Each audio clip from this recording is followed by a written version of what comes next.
Il existe aujourd'hui une justice spécifique aux personnes mineures. Cependant, cela n'a pas toujours été le cas. Pendant des siècles, les mineurs furent traités de la même manière que les adultes. Il faut attendre la Révolution française pour qu'un ensemble de lois différencie la délinquance des personnes majeures et mineures, en établissant une majorité pénale à 16 ans. C'est à partir des années 1830 que sont créés les premiers centres de détention pour mineurs, avec par exemple la Petite Requête à Paris, qui accueillait dès l'âge de 7 ans vagabonds, délinquants et enfants relevant de la correction paternelle le droit du père à demander l'enfermement de son enfant. Viendront ensuite les colonies agricoles, les maisons d'éducation surveillées, puis les fameux bagnes pour enfants, avec le plus connu, celui de Belle-Île-en-Mer. Il fut ouvert en 1902 et en 1934, une mutinerie de jeunes détenus éclata pour protester contre leurs terribles conditions de vie. Un des enfants, avant de manger sa soupe dans le silence absolu, osa mordre dans un morceau de fromage, ce qui énerva les surveillants qui le frappèrent devant tous ses camarades. Une émeute éclata et 55 des détenus réussirent à s'enfuir. L'administration décida d'offrir 20 francs en récompense pour chaque enfant qui sera retrouvé par des habitants. La presse s'empara de cette histoire pour dénoncer des bagnes pour enfants, ce qui permit à la population de se rendre compte des horreurs qui pouvaient se dérouler dans ces centres censés éduquer leurs enfants. En effet, à cette époque, la maltraitance physique ainsi que le manque de nourriture des mineurs détenus étaient monnaie courante. Les centres de détention étaient des lieux de non-loi. Et au nom de quels principes sociaux l'État laisse-t-il brutaliser les enfants de tous ceux qu'il a envoyés se faire massacrer à la guerre? Ça y est, c'est bon? Carré sur le cachot! Et tout de suite! Putain, virez-moi cette merde. Je veux plus voir sa sale gueule. Le 2 février 1945, l'ordonnance 45-174 révolutionne la justice pour mineurs. Cette loi sépare définitivement la justice des mineurs des majeurs, met en place des tribunaux et des juges pour enfants. Cependant, c'est l'attitude même du gouvernement envers les mineurs délinquants qui change. Les mesures éducatives priment sur les sanctions. On considère que le mineur ne peut avoir pleinement conscience de ses actes et donc que des sanctions disciplinaires très rigides comme les centres ne sont pas une bonne chose pour l'enfant. Pendant de nombreuses années, cette loi n'a pas été remise en cause. Jusqu'au 9 septembre 2002 avec la loi appelée Perben 1, qui augmente les peines pour outrage aux enseignants, abaisse la majorité pénale à 10 ans et met en place les établissements pénitentiaires pour mineurs, aussi appelés EPM. Ce que je souhaitais, c'est que le juge ait à sa disposition toute la palette des moyens et des réponses aux différentes situations. Depuis le moins grave, avec l'admonestation, la convocation, etc., jusqu'au plus grave, qui est l'incarcération. Et j'avais observé qu'il y avait au fond un trou entre les dispositifs de prise en charge type centre éducatif classique, d'où le jeune peut partir sans problème, et puis la prison, qui est un peu l'arme absolue, qui par ailleurs était totalement inadaptée. C'est la raison pour laquelle j'ai voulu qu'il y ait des établissements pénitentiaires pour mineurs construits, imaginés et fonctionnant par rapport à ces mineurs. Et donc il y avait un trou et qu'il fallait mettre en place ces centres éducatifs fermés pour donner aux juges un moyen adapté aux cas les plus difficiles, mais en essayant d'éviter l'emprisonnement. Voilà quel était l'esprit de ces centres, avec une prise en charge très lourde, puisque aussi bien en termes d'éducateurs qu'en termes de travailleurs sociaux, on était là à pratiquement 3 éducateurs pour un jeune. Cependant, il faut aussi prendre en compte que la justice pour mineurs est encore en plein changement, et que d'ici quelques mois seulement, elle pourrait connaître d'importantes modifications, comme l'a dit le président de la République il y a quelques semaines.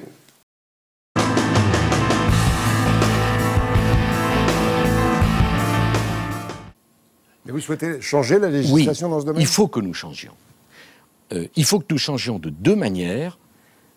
Ce n'est plus adapté. Le tribunal pour enfants, pour un braqueur qui a braqué 4 fois une pharmacie. Les sanctions ne sont pas adaptées, elles ne sont pas systématiques.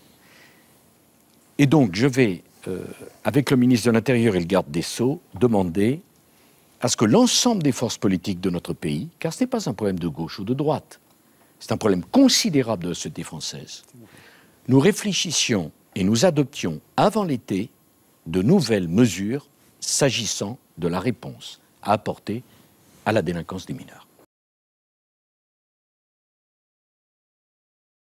La prison n'étant pas adaptée pour des personnes mineures pouvant être fragiles psychologiquement, le gouvernement a donc décidé de mettre en place les EPM pour proposer une solution intermédiaire entre le foyer et la prison.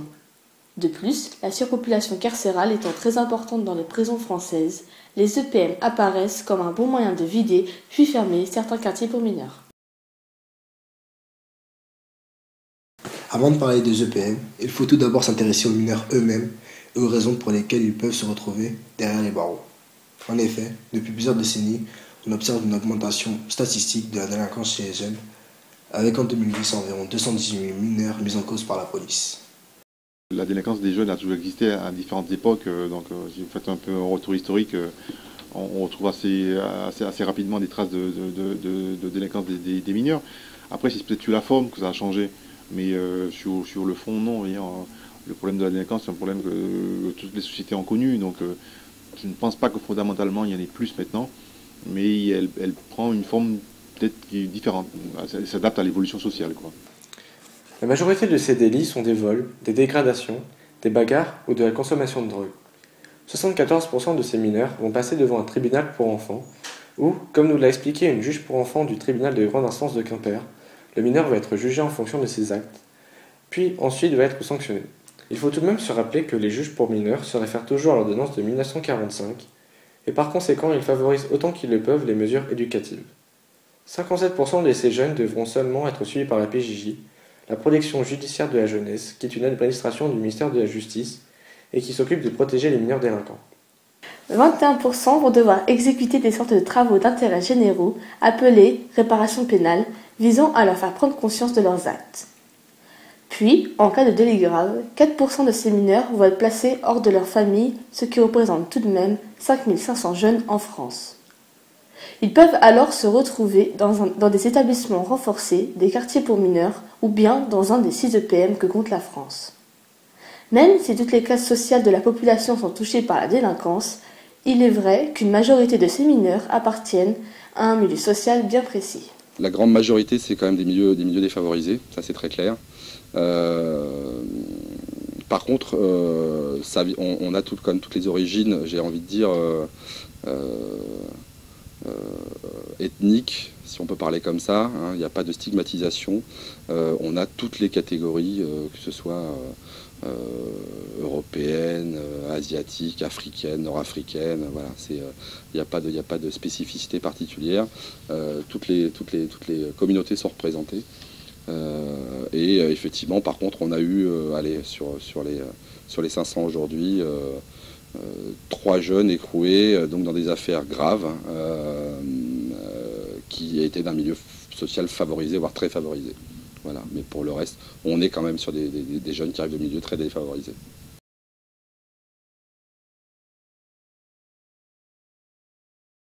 Le 9 mars 2007, soit 5 ans après la loi Perben 1, Rachida Dati, alors garde des Sceaux, inaugure le premier EPM à Meyzieu près de Lyon. Viendront ensuite celui de Lavore, d'Orvaux, de Marseille, de Kièvre-Chin, de Choconin, et puis le 14 avril 2008, celui de Porcheville dans les Yvelines. L'EPM est dirigé par 3 institutions, que sont l'Éducation nationale, la PJJ et l'administration pénitentiaire, qui agissent séparément mais toujours de concert. Un EPM a besoin de beaucoup d'employés pour pouvoir fonctionner. Il y a environ 70 agents pénitentiaires, 35 éducateurs de la PJJ, 3 chefs de service et 9 professeurs, ce qui correspond tout de même à 119 personnes qui travaillent en roulement pour seulement 60 places.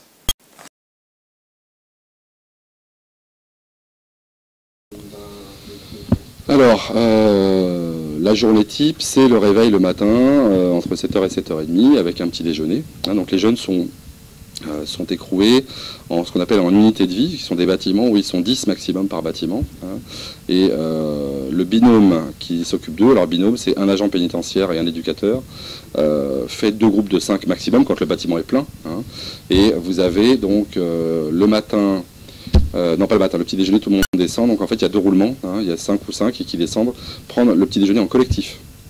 Ça, c'est le fonctionnement. Le but de l'EPM, c'est aussi de revenir à une vie en collectivité et d'apprendre à vivre en groupe en respectant les règles du groupe, donc de la société. C'est un peu l'idée. Donc le petit déjeuner et le fonctionnement. Alors ça, c'est propre à Porcheville.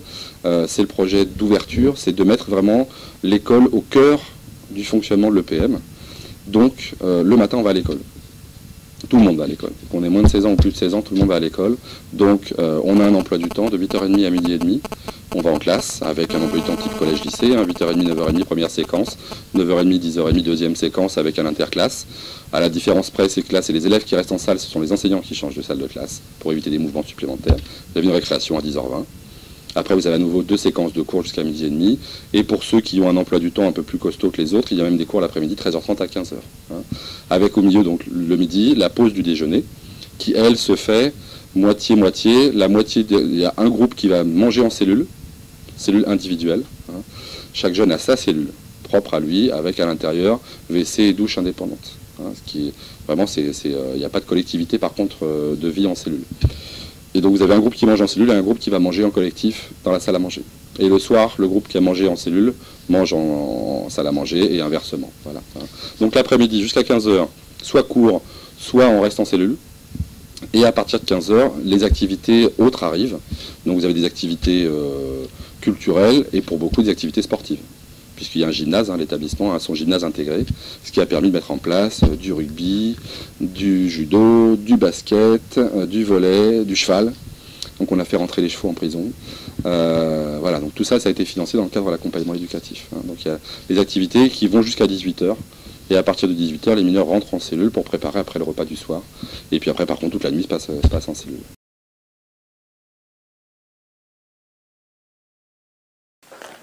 L'école est d'une importance capitale en prison car, sans diplôme, la réinsertion du mineur dans la vie professionnelle sera très difficile, voire quasiment impossible. L'école est en quelque sorte la porte qui permet à ces jeunes de sortir de la délinquance et les premiers pas vers la réinsertion. Il faut savoir que la grande majorité des élèves qui arrivent ici sont déscolarisés depuis plus d'un an. Ça c'est allez, on va dire 80% de l'effectif. Donc ceux-là, très souvent, ils vont être mis sur ce qu'on appelle des groupes de remobilisation ou de remise à niveau, et on va les préparer à passer le premier diplôme que délivre l'Éducation nationale, qui est le certificat de formation générale, qu'on fait passer généralement aux élèves alors qui avant étaient en 3e d'insertion, ou bien en classe de 3e SECPA. Donc ils ont des cours français, maths, classiques, préparation, voilà. Et puis, connaissance du monde contemporain, de l'histoire géo, ils peuvent aussi avoir de l'anglais, de la technologie, des arts plastiques. Ça, c'est tout ce qu'on va délivrer. Et vous avez 3 groupes qui, eux, vont accueillir les élèves dits second degré, donc qui ont plus vocation à préparer le diplôme national du brevet, ou bien d'autres diplômes qui sont déjà au-dessus, c'est-à-dire bac pro, première, bac. Le plus haut qu'on a eu ici, c'est un élève qui était en première, donc il a fallu qu'on lui prépare à ses épreuves anticipées de français, puisque ça arrivait vite derrière. Donc il a eu les cours type lycée, les enseignants qui sont là sont prêts à délivrer les enseignements. Donc ça va, pour vous donner l'échelle, ça va des groupes d'alphabétisation français langue étrangère, jusqu'au bac, s'il y a besoin un jour d'aller au bac, quoi. L'objectif pour nous, accueillir ici des jeunes sur le pôle scolaire, c'est d'abord essayer de leur redonner l'envie et le goût d'un apprentissage. Donc pas de retourner en cours pour retourner en cours, surtout quand on a été déscolarisé depuis plus d'1 an, voire 2, voire 3 ans, qu'on approche de la majorité. On sait bien qu'on ne va pas aller se rasseoir sur un banc dans une classe de 3e ou de seconde. Tous les jeunes qui arrivent chez nous, ils veulent faire soit de la plomberie, parce qu'apparemment la plomberie c'est un truc qui paye, mais la plomberie, malheureusement, sans mauvais jeu de mots, c'est bouché. Il n'y a pas de débouché en plomberie. Ils veulent faire de la mécanique. En mécanique, il faut des connaissances en maths, parce que maintenant, on ne fait plus de la mécanique comme avant, c'est de la mécanique avec l'électronique. Donc c'est super compliqué de leur trouver une formation, mais on a des jeunes qui s'accrochent, on a des résultats positifs comme des résultats négatifs. On n'a pas de baguette magique. Si un jeune qui veut faire vendeur dans un magasin, si le gamin n'a pas de diplôme, on n'a pas de baguette magique. Donc sincèrement, c'est pas gagné. C'est super dur. C'est super dur d'aider un jeune à se réinsérer.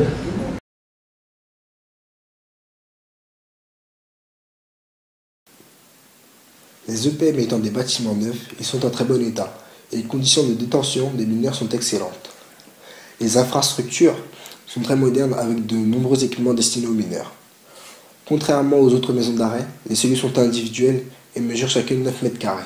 Il n'y a pas de surpopulation carcérale en EPM.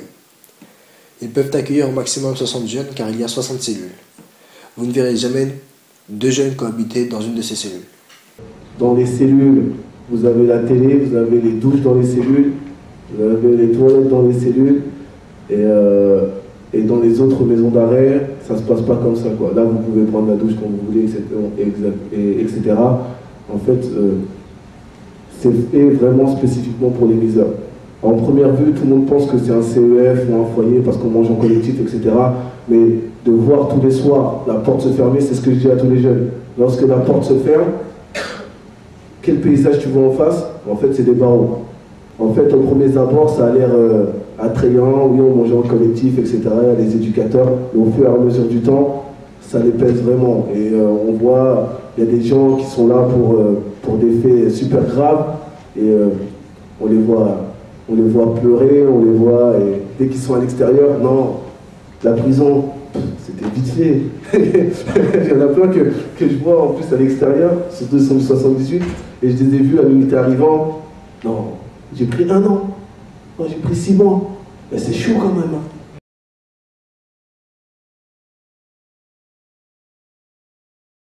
On dit souvent que la notion de temps est différente en prison, qu'il passe plus lentement. Et pourtant, la vie continue à l'extérieur, ce qui peut être très dur à vivre pour les personnes incarcérées qui ne peuvent voir leur famille que quelques heures par semaine. Donc les familles ont la possibilité donc, de venir visiter donc, les mineurs 3 fois par semaine, donc le mercredi après-midi, le samedi, le dimanche et les jours fériés, sachant que les parloirs ont une durée d'environ 3 quarts d'heure. Donc il y a 3 personnes maximum par parloir.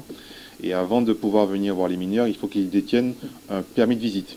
Le permis de visite est délivré donc, par le chef d'établissement lorsque le mineur est condamné et lorsqu'il est donc prévenu, donc son dossier encore en instruction, par le magistrat qui a ordonné sa détention. Voilà. Et une fois que les formalités administratives sont remplies, les familles prennent rendez-vous et ils viennent au niveau des parloirs. Il faut aussi penser que la prison n'est pas uniquement difficile pour les mineurs, mais qu'elle est surtout pour leurs familles. Ils entrent en quelque sorte dans le milieu carcéral à travers les délits de leurs enfants. Les familles aux revenus modestes peuvent avoir certaines difficultés à payer d'importants frais supplémentaires. Et les jeunes en détention, j'y pense pas. Quand je leur dis, oui, j'ai appelé tes parents, ils vont venir t'apporter des vêtements, mais pour venir t'apporter des vêtements, ils viennent dimanche, et ils font presque plus d'1h40 de trajet pour venir te voir. Et toi, tu es là, tu rigoles, oui, je suis en prison, oui, c'est bien et tout. Non, j'ai pas pour mon pote. Ouais, mon pote, non, je l'ai pas pour Là, toujours, ils sont en train de se donner un genre, alors qu'ils ne savent pas que les parents, ils souffrent. Moi, quand je les ai au téléphone, les parents, ils pleurent. Oui, ça se passe comment, la prison? Est-ce qu'ils prennent leur douche avec tout le monde? Est-ce qu'ils mangent bien? Est-ce qu'ils dorment bien? Est-ce qu'ils nous posent plein de questions? Payer les avocats, c'est très cher, les avocats. Les parents qui n'ont pas d'argent, ils paient les avocats. Ils vendent même leurs bijoux, ils vendent tout ce qu'ils ont pour acheter rien que pour le parloir. Le temps qu'ils s'y mettent également, mais tout l'argent qu'ils mettent dedans. Et là, la famille aime énormément. Sans compter que la famille qui sait qui pleure au parloir, hein, c'est la mère. Hein. C'est la mère qui pleure au parloir. Et ça, c'est très dur à vivre.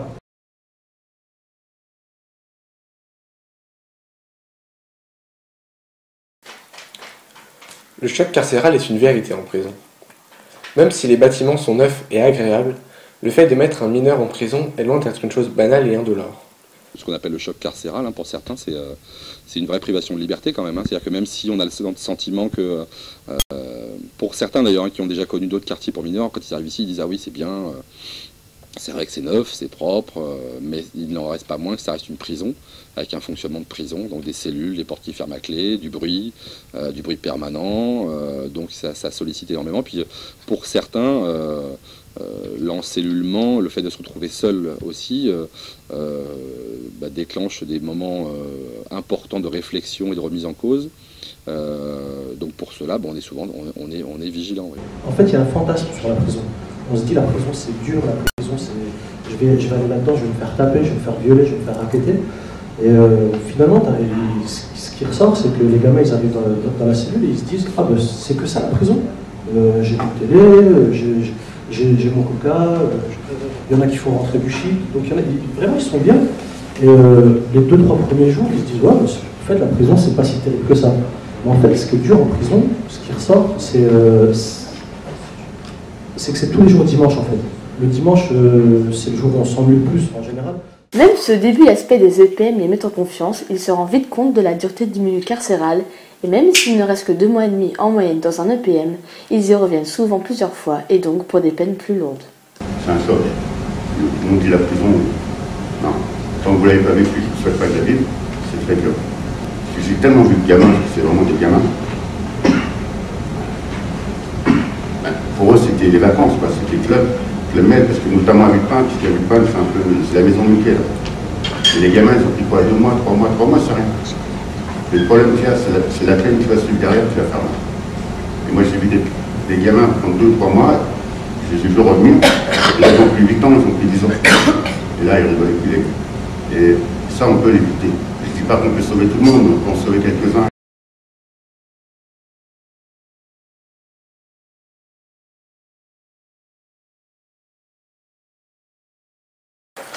Depuis la naissance du projet des EPM, une polémique autour de ces centres a vu le jour, avec d'un côté des personnes jugeant qu'ils étaient nécessaires à la sécurité de la société, et de l'autre des personnes jugeant inadmissible le fait d'enfermer des mineurs dans des prisons. On peut donc se demander si les EPM sont réellement une bonne chose pour la société et pour les mineurs détenus.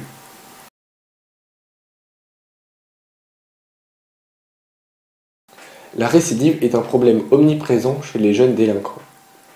En 2001, environ 21% des mineurs condamnés avaient déjà un casier judiciaire et les EPM ne peuvent pas y faire grand-chose. Le tribunal de grande instance de Quimper nous a déclaré « Chez les mineurs, les actes sont multiples, peuvent être très nombreux en un laps de temps très court. On ne dégrade pas une voiture, mais 15. On ne commet pas un vol, mais toute une série, en l'espace de quelques nuits seulement. Puis on recommence un mois plus tard. » Pourtant, ce même cabinet atteste. La majorité des mineurs qui viennent chez le juge des enfants ne récidivent pas. On peut parler d'accident de parcours suivi d'une insertion tout à fait normale. Un jeune, avant d'être placé en prison, il est quand même déjà dans une démarche de réitération de faits. Hein, c'est pas la première fois qu'il rencontre le juge. Donc vous êtes déjà avec des mineurs qui ont un parcours judiciaire important. Pour vous donner une idée, en ce moment on en a un là qui a 72 affaires. Hein, et le magistrat le met en prison au bout de la 50e ou de la 60e, parce que 50 fois avant, il a essayé autre chose. Il a essayé le foyer, il a essayé la famille d'accueil, il a essayé le centre éducatif fermé, le centre éducatif renforcé, et puis au bout d'un moment, il dit j'ai plus d'autres solutions, la solution ultime, c'est la prison. Pour certains, ça a fonctionné le passage ici, hein, parce que ça a été un déclic, parce que la prison crée un choc, il y a ce qu'on appelle le choc carcéral, et ils n'ont pas envie d'y revenir, et donc ils disent bon ok, ça va, j'ai compris, je recommence pas. Hein, mais la très grande majorité, on sait qu'il y a encore du travail derrière, hein, c'est pas le passage ici qui arrête tout, quoi. Ça c'est clair.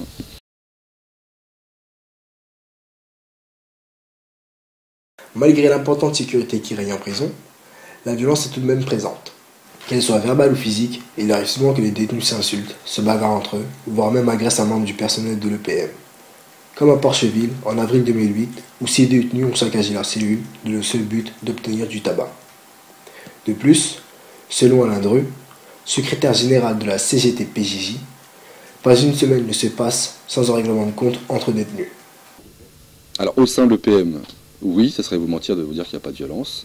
Cela dit, alors il y a la violence, il y a plusieurs types de violence. Il y a la violence verbale. Celle-là, elle est présente, elle est omniprésente. Hein.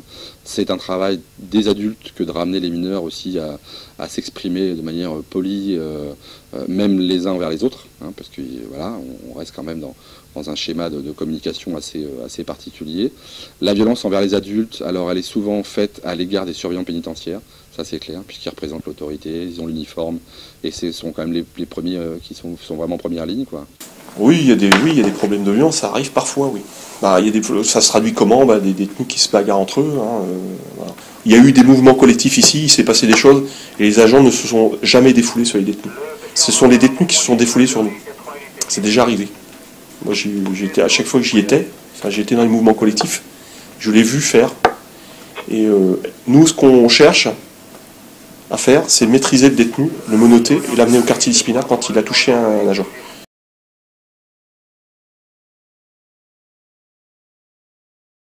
Un autre argument des militants anti-EPM est son coût financier, qui est de l'ordre de 12 millions d'euros par EPM.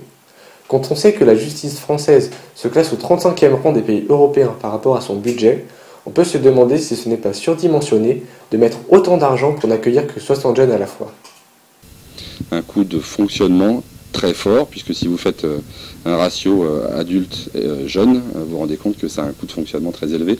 Pour vous donner une idée, à l'ouverture, l'EPM de Porcheville, un jeune coûtait 900 € par jour. Voilà. Hein, donc frais, investissement mobilier et bâtiment compris. Aujourd'hui, on est en roulement, donc aujourd'hui, un jeune écroué à l'EPM de Porcheville coûte quand même encore 450 € par jour. Il fallait offrir une autre prise en charge aux mineurs incarcérés. Parce qu'avant, c'était les mineurs étaient incarcérés dans des quartiers mineurs, dans les prisons. Donc une petite partie de la détention leur était réservée, et avec une prise en charge qui se faisait de façon totalement différente. Il n'y avait pas de temps collectif, il n'y avait pas autant d'activités, il n'y avait pas une offre de prise en charge de cet ordre-là. Donc je pense qu'il faut quand même se donner les moyens de sa politique. Et alors, si on veut essayer effectivement de réintroduire, de ramener dans le droit commun les mineurs qui ont posé des actes de délinquance, il faut se donner les moyens. C'est vrai que c'est ça, en comparaison de d'autres établissements, l'investissement est important, mais après il faut pouvoir évaluer effectivement les résultats de cet investissement. Mais si on n'investit pas dans la réinsertion, il y a peu de chances que ça ne fonctionne.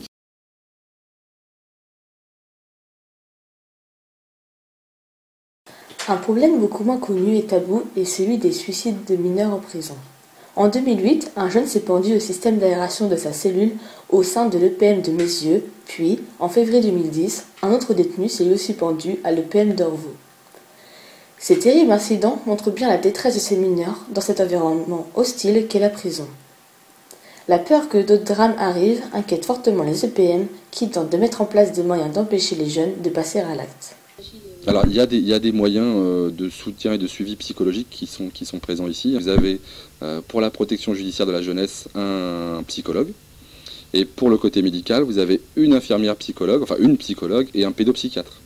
C'est-à-dire que soit à la demande du jeune, soit on l'y invite vivement, on lui dit qu'il faut vraiment y aller, il y a la mise en place et la possibilité d'un suivi psychologique. Sachant que, pour aller dans le sens aussi de votre question, si un jeune est repéré comme fragile à son arrivée, le magistrat, quand il va l'écrouer, peut déjà le mettre sur la notice individuelle en disant attention, ce jeune fragile à surveiller. D'accord. À ce moment-là, c'est l'administration pénitentiaire qui met en place ce qu'on appelle une surveillance spéciale. Et ça veut dire que là, tous les acteurs adultes vont être vigilants sur le comportement du jeune. Là, on est dans la prévention du suicide, très clairement. Et il y aura donc un contrôle toutes les demi-heures fait par l'agent qui ira voir dans la cellule toutes les demi-heures comment va le jeune. Et ça veut dire, imaginez bien aussi que quand on ouvre votre cellule toutes les demi-heures, même la nuit, le temps de sommeil que ça vous laisse, c'est à chaque fois le réveil et compagnie. Donc des fois, même ça rend encore plus difficile de se sentir surveillé, même si c'est pour le bien-être. Il y a eu des détenus qui nous disaient oui, je vais faire ceci, je vais faire... Bon, dans ces cas-là, je vous ai dit, on a une procédure, puisque tu veux faire ça, ok, pas de souci. Nous, on a une couverture, on a un pyjama, tu nous donnes tes affaires, on sort tout ce qui est en cellule, il n'a plus rien. Et on le revoit tous les jours. Mais en général, ça ne dure pas plus d'une 24 heures. Ils n'aiment pas se retrouver en pyjama, ils n'aiment pas se retrouver sans rien, parce que la télé aussi on enlève, parce qu'il y a un cordon. Donc on ne veut pas qu'ils se pendent. Cependant, malgré toutes ces précautions, la peur d'un nouveau drame rend ce sujet tabou, car s'il prenait de l'ampleur, il pourrait peut-être à lui seul remettre en cause les bien-fondés des EPM. Ici, il y a eu qualifié, je crois, 2 ou 3 tentatives, pas plus. Et par rapport aux tentatives de suicide, vous avez déjà eu des antécédents? Ici, sur le PM, il n'y en a jamais eu. Les établissements pénitentiaires pour mineurs sont très récents. Ils peuvent donc être améliorés. Et même si les pros et les anti-EPM s'opposent, aucun des deux camps n'a entièrement raison. Les EPM ont de très grandes qualités, comme l'accompagnement des mineurs, les nombreuses activités, ou encore le nombre important d'adultes pour encadrer les mineurs. Et pourtant, le fait est que ce sont bel et bien des prisons, et que cela peut affecter le mental des mineurs détenus, voire même leur donner envie de se suicider. Il revient vraiment à chacun d'entre nous de se poser la question de la légitimité des EPM, en attendant peut-être une autre solution à ce fléau qu'est la délinquance des mineurs.